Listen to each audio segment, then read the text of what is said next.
যে যেখানেই মারা যায় কবরের তিনটা প্রশ্ন তার জন্য আছে না নাই?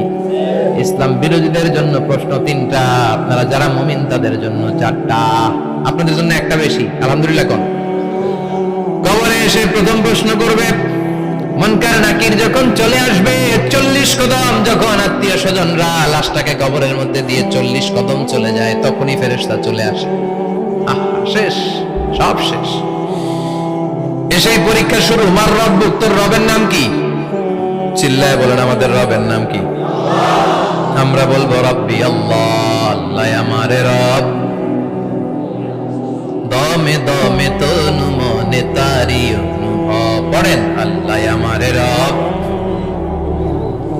তোমার দুনিয়াতে আমি যেদিকে তাকাই, অথই নিয়ামতে ডুবে আছি সবাই। পাখপাখালির গানে শুনি তসবিহ কলো রব, তসবিহ কলো রব, আল্লাহ আমারে রব। প্রথম প্রশ্ন, তোমার রব কে? আমরা বলবো আমাদের রব আল্লাহ। দ্বিতীয় প্রশ্ন, আমা দীনুক, তোমার ধর্মের নাম কি? আমরা কি বলবো? তৃতীয় প্রশ্ন, বিশ্বনবীর চেহারা দেখে বলা হবে আতারিফু হাদার রাজুল, এই লোকটারে চিনো নাকি? আমরা বলবো চিনি, আমাদের প্রাণের নবী, ঠিক কি না? চাঁদের চেয়ে সুন্দর তুমি নবী আমার কামলিহি ওয়ালা, দু জাহানের বাদশাহ তুমি প্যারা নবী সাল্লে আলা, চাঁদের চেয়ে সুন্দর তুমি নবী আমার কামলিহি ওয়ালা, ঠিক কি না?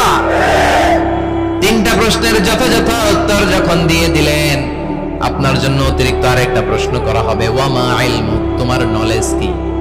তিনটা প্রশ্নের উত্তর যে তুমি করতে পারলা, কিভাবে পারলা, কেমনে জানলা? নকল করে বলছো নাকি জেনে বুঝে আসছো? নকল হয় না? এখন তো পরীক্ষা চলতেছে বোধহয়। কি পরীক্ষা?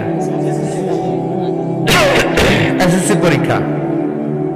নকল হয়? কৃষ্ণপুরে নকল নাই না? এখন মনে হয় এগুলো একটু কমছে। একটা সময় ছিল অনেক নকল হইতো।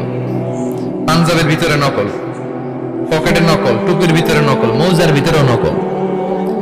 এমনকি মেয়েরাও নকল করে পরীক্ষার হলে আসে না নাই? স্কেলের মধ্যে লিখে নিয়ে যায়, হাতের মধ্যে লিখে নিয়ে যায়, ওড়নায় লিখে নিয়ে যায়, কাপড়ে লিখে নিয়ে যায়, আসে না নাই?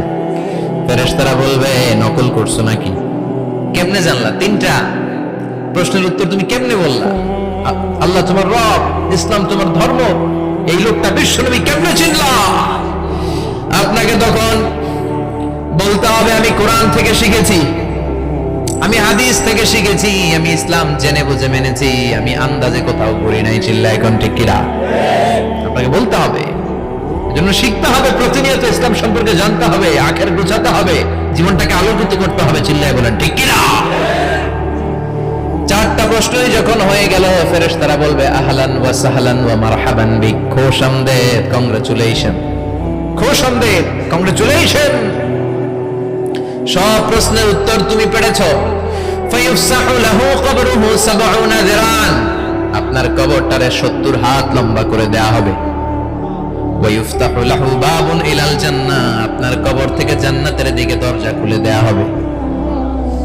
ওয়া ইউলবাসু মিন লিবাসি আহলিল জান্নাহ,